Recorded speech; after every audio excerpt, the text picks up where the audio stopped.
என்பதை பற்றி பார்க்க போறோம். இதுல நுழையும் முன் என்ன கொடுத்திருக்காங்க அப்படின்னு பார்த்தோம்னா, நம்மளுடைய முன்னோரின் வாழ்க்கை இயற்கையோடு இருந்தது. முன்னோரின் வாழ்க்கை எப்படி இருந்தது அப்படின்னா இயற்கையோடு இருந்தது.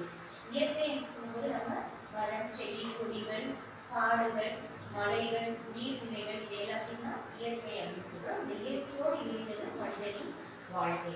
அவர்கள் மரம், செடி, கொடிகளையும் போற்றி காத்தனர். கால மாற்றத்திற்கு இவ்வாழ்வு சிறிது சிறிதாக மறைந்து கொண்டே வருகிறது. காலம் மாற மாற இந்த பழக்கங்கள் அனைத்துமே மறைந்து கொண்டே வருகிறது அப்படின்னு சொல்லலாம். ஏன்னா நம்மளுடைய இப்ப நடைமுறையில நவீன வாழ்க்கை முறையில நிறைய மரங்களை எல்லாம் அழித்து விட்டு பெரிய பெரிய கட்டிடங்களாக நம்ம கொண்டு வந்திருக்கிறோம் இல்லையா? அப்ப மனிதனுடைய வாழ்க்கை சிறிது சிறிதாக மறைந்து கொண்டே வருகிறது. மரம் என்பது மனித வாழ்வில் மிகவும் இன்றியமையாதது. மரங்கள் இல்லை என்றால் நமக்கு உயிர்வழி கிடைக்காமல் போயிடும். மரங்கள் மனிதனுடைய வாழ்க்கையில் மிகவும் முக்கியமான ஒன்று அப்படின்னு சொல்றாங்க.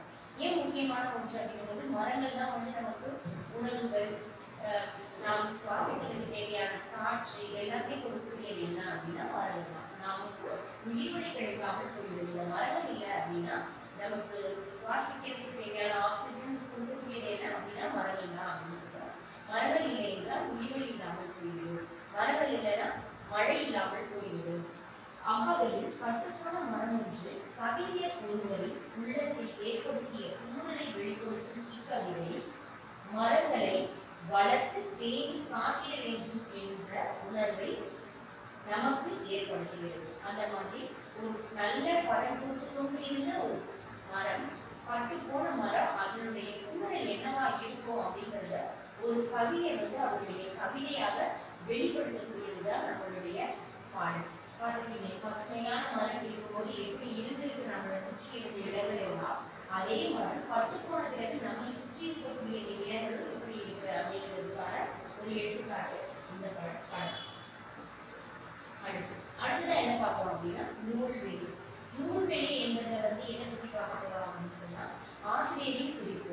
இந்த பாடலை எழுதியவர் கவிஞர் தமிழ்மொழி என்பவர்.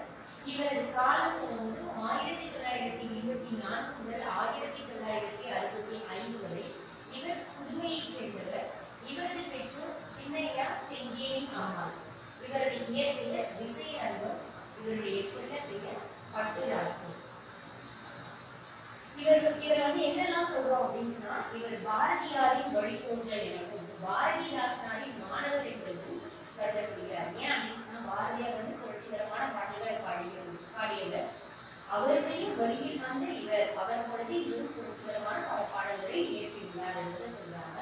பாரதிதாசனாரின் மாணவராகவும் இவர் விளங்குகின்றார். அடுத்து இவருடைய படைப்புகள் அப்படின்னு பார்த்தோம்னா இவர் படைப்புகள் நிறைய இருக்கு. அதுல குறிப்பிட்ட படைப்புகள் அப்படின்னு சொல்லும்போது நிலை பெற்ற சிலை, வீராகி, கவிஞனின் காதல், மே தினமே வருக, கண்ணப்பன் கிளிகள், குருவிப்பட்டி, தமிழர் சமுதாயம், மாதவி காவியம் இவை எல்லாமே இவருடைய படைப்புகள். நிலை பெற்ற சிலை, வீராகி, மே தினமே வருக, குருவிப்பட்டி, மாதவி காவியம், கவிஞனின் காதல் என்பது இவரது சிறந்த படைப்புகள். அப்படிப்பட்ட படைப்புகள்ல தமிழ்மொழியின் கவிதைகள் அப்படின்னு ஒரு நூல் இருக்கு. அந்த நூல்ல இருந்தால் நம்மளுடைய பாடலை கொடுத்திருக்காங்க. நம்ம பாடத்துக்குள்ள போறோம். பாடல் பட்டமரம். மொட்டை கிளையுடன் நின்று தினம் பெரும் மூச்சு விடும் மரமே, வெட்டப்படும் ஒரு நாள் வரும் என்று விசனம் அடைந்தனையோ, குந்த நிழல் தர தந்த மழல் தர கூறி விரித்த இலை வெந்து தருகிற இந்த நிறம் வர வெள்ளி மொய்ந்தடையும் பட்டையெனும் பேர் உற்று கொடுந்துயர் பட்டு கருகினையே, பட்டையெனும் குடை உற்று பிழிந்தெழில் முற்றும் இழந்தனையே, காலம் எனும் புயல் சீறி எதிர்க்க கலவும் ஒரு மனிதன் ஓலமிடக்கரம் நீட்டிய போகிற ஏறி உழன்றனையே, பாடும் பறவைகள் கூடி உனக்கு ஒரு பாடல் புனைந்ததுவும், மூடு பணித்திரை யூடு குடிக்கொரு மோகம் கொடுத்ததுவும், ஆடும் கிளைமிசை ஏறி சிறுவர் குதிரை கொடுத்ததுவும், ஏழு தருவதை யாக முடிந்தன இன்று வெறும் கனவே. அதுல முதல் 6 வரிகளுடைய விளக்கங்கள் பார்த்தோம் அப்படின்னா, மொட்டை கிளையோடு நின்று தினம் பெரும் மூச்சு விடும் மரமே. மொட்டை கிளை அப்படின்னா என்ன பார்த்தாலும் தெரியும். மொட்டை கிளை அப்படின்னும் போது எந்த இலைகளும் இல்லாம வெறும் மொட்டை மரமா இருக்கிறதுதான் வந்து மொட்டை கிளை அப்படின்னு சொல்லுவோம். ஒரு மனுஷனோட தலையில முடியலன்னா என்ன சொல்லுவோம்? மொட்டைன்னு சொல்லுவோம் இல்லையா? அந்த மாதிரிதான் ஒரு மரத்தினுடைய கிளைகள்ல இலைகள் இல்லை அப்படின்னா அது வந்து மொட்டை கிளை என்று சொல்றோம். மொட்டை கிளையோட நின்று தினம் பெருமூச்சு விடும் மரமே. நம்ம ஒரு பொருளை இழந்துட்டோம் அப்படின்னா ஒரு பெருமூச்சு விடுவோம்ல, அந்த மாதிரி இந்த மரம் வந்து என்ன பண்ணுதுன்ற கவிஞர் பெருமூச்சு விடுது அப்படிங்கிறது. வெட்டப்படும் ஒரு நாள் வரும் என்று விசனம் அடைந்தனையோ, ஒண்ணுமே பயன் இல்லை அப்படின்னும் போது அதை வெட்டக்கூடிய நாள் வரும் அப்படின்னு சொல்லி நீ விசனம் அப்படின்னா வருத்தம் அடையிறியா அப்படின்னு கேட்கிறாங்க. விசனம்னா கவலை கொள்றியா அப்படின்னு ஆசிரியர் கேட்கிறார். குந்த நிழல் தர கந்த மலர் தர கூரை விரித்த இலை. குந்த நிழல் தர கந்த மலர் தர கூரை விரித்த இலை. குந்த நிழல் அப்படின்னா உட்கார்றதுக்கு நிழல் தந்தது மரம். எத்தனையோ பேர் வந்து இலைப்பாரி சொல்வதற்கு மரம் வந்து பயன்படுகிறது அப்படின்றத. குந்த நிழல் தர கந்த மலர், கந்த அப்படின்னா மனம் வீசக்கூடிய மலர்கள் தர கூரை விரித்த இலை. அந்த வீட்டுக்கு கூரை போட்ட மாதிரி அந்த மரமானது வந்து கூரையில அதனுடைய இலைகளை கொடுக்குது. வெந்து கரையில இந்த நிறம் வர வெந்திக்கும் ஐந்தனையோ. இந்த வெயிலெல்லாம் இருந்து நீ வெந்து கருகி இந்த நேரம் வந்துட்டோம் அப்படின்னு சொல்லி நீ வெம்புறியா, அழுகிறியா என்று கவிஞர் கூறுகிறார். அடுத்து, கட்டை எனும் பெயர் உற்று கொடுக்கிய பட்டு கருகினையே. கட்டை எனும் பெயர் அப்படின்னா பயன்படாத ஒரு மரத்தை வந்து என்ன சொல்லுவோம்னா கட்டை அப்படின்னு தான் சொல்லுவோம் இல்லையா? அந்த கட்டை எனும் பெயர் உற்று கொடுக்கிய பட்டு கருகினையே. பட்டை எனும் உடை விற்று கிடைத்தலில் முற்றும் இழந்தனையே. எப்படி நமக்கு வந்து உடைகள் ஒரு பாதுகாப்போ அது மாதிரி மரங்களுக்கு உடையா இருக்கிறது என்ன அப்படின்னா அதனுடைய மரப்பட்டைகள் தான். அந்த பட்டையெல்லாம் உடைஞ்சு விழுகவும் விற்று கிழித்தலில் முற்றும் இழந்தனையே. நீ உன்னுடைய எல்லாத்தையுமே இழந்துட்டியே அப்படின்னு கவிஞர் கூறுகிறார். அடுத்து, காலம் எனும் புயல் சீறி எடுத்த கலப்பு பொது மனிதன் ஓலமிட கரம் நீட்டிய போடுகிற எய்தி உழன்றனையே. அதாவது புயல் வெள்ளம் இந்த மாதிரி இயற்கையின் சீற்றங்கள் நிறைய இருக்கு. அந்த சீற்றங்கள் நேரங்கள்ல எல்லாம் மனிதன் வந்து யாராவது ஒருத்தர் பாதிக்கப்பட்ட ஒவ்வொரு மனிதனுமே வந்து என்ன பண்ணுவாங்க அப்படின்னா யாராவது ஒருத்தர் நமக்கு உதவி பண்ண மாட்டாங்களா அப்படின்னு சொல்லி அவங்களுடைய கரங்களை வந்து நீட்டி கேட்கிறாங்க இல்லையா? ஓலமிட கரம் நீட்டிய போடுகிற. அந்த மாதிரி நீயும் வந்து மனிதர்களை பார்த்து நீ கரம் நீட்டுற, யாரும் வெட்டிடாதீங்க அப்படின்னு சொல்லி நீ கரம் நீட்டுறியா அப்படின்னு சொல்லி ஆசிரியர் குறிப்பிடுகின்றார். பாடும் பறவைகள் கூடு உணர்வு பாட புனைந்ததும். பாடக்கூடிய பறவைகள் எல்லாமே கூடி உனக்கு ஒரு பாடல் புனைந்தது போல மூடு பனித்திரை யூடு குடிக்கு ஒரு மோகம் கொடுத்ததும். மூடிய பனித்திரைகள் எல்லாமே உனக்கு பூமிக்கு வந்து நல்ல ஒரு குளிர்ச்சிய தருவதற்கு காரணமாக அமைந்தது என்ன அப்படின்னா உன்னுடைய மரக்கிளைகள் தான்.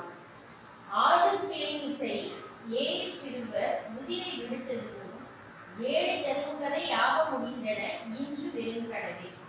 ஆடக்கூடிய சிறுவர்கள் எல்லாமே வந்து இந்த மரங்கள்ல ஊஞ்சல்கள் கட்டி விளையாடுவதற்கும் மரங்கள்ல ஏறி விளையாடுறதுக்கும் வந்து காரணமாக இருந்த அப்படின்னு சொன்னாங்க. குதிரை விடுத்ததுக்கும் இது எல்லாமே எப்படி போய்விட்டது அப்படின்னா ஒரு ஏழு தரும்பதை. ஏழு அப்படின்னா புத்தகங்களில் எழுதி வைக்கப்பட்ட பாடல்களை போல ஆயிடுச்சு, எல்லாமே இன்னைக்கு வெறும் கனவாக மாறிவிட்டது அப்படின்னு நீ வருத்தப்படுகிறாய் அப்படின்னு சொல்லி ஒரு மரம் வந்து எப்படியெல்லாம் வருந்துகிறது என்பதை வந்து ஆசிரியர் நமக்கு பாடலாக இங்கு கொடுத்திருக்கிறார். இப்ப இதை பார்த்தோம்னா தெரியும் ஒரு மரம் எந்த வகைகள்ல தான் நமக்கு பயன்படுகிறது அப்படின்னு பார்த்தோம்னா நிழல் தருகிறது, நாம் அமர்வதற்கு நிழல் தருகிறது. அடுத்து நல்ல மலர்களை தருகிறது, கனிகளை தருகிறது, விலங்குகளுக்கு இருப்பிடமாகவும் பறவைகளுக்கு இருப்பிடமாகவும் அமைகிறது. இந்த மரம் எல்லாமே காஞ்சி கட்டையா போனாலும் மரக்கட்டைகளாகவும் நமக்கு நாற்காலிகள் மேசைகள் செய்வதற்கு மரக்கட்டைகளாகவும் கூட பயன்படுகிறது. அதாவது ஒரு மரம் இருந்தும் பயன் தருகிறது, இறந்தும் பயன் தருகிறது அப்படிங்கிறது தான் இந்த பாடல் மூலமா நம்ம தெரியும். இதன் மூலமா என்ன அப்படின்னா நம்ம மரம் வளர்த்தோம் அப்படின்னா நம்மளுடைய உயிர் வழி நாம் உயிர் வாழ்வதற்கும் சரி, நம்மை சுற்றியுள்ள விலங்குகள் பறவைகள் அனைத்தும் உயிர் வாழ்வதற்கும் மரம் அவசியம் அப்படிங்கிறது தான் ஆசிரியர் இன்றைய பாடல்ல நமக்கு குறிப்பிட்டிருக்கிறார். அடுத்ததாக சொல்லும் பொருள். தூண்ட உட்கார கண்டம் மனம் இசை மேல் விசனம் கவலை. இலக்கண குறிப்பு. வெந்து, வெம்பி, எய்தி. ஊ இ என்ற ஒளியில முடிஞ்சதுன்னா அது எல்லாத்தையுமே வந்து என்னன்னு சொல்லலாம், வினை எச்சங்கள் அப்படின்னு சொல்லுவோம். மூடுபனி, மூடுபனி என்பது வினைத்தொகை. மூடுபனி என்பது வினைத்தொகை என்றால் 3 காலங்களையும் குறித்து வரும்.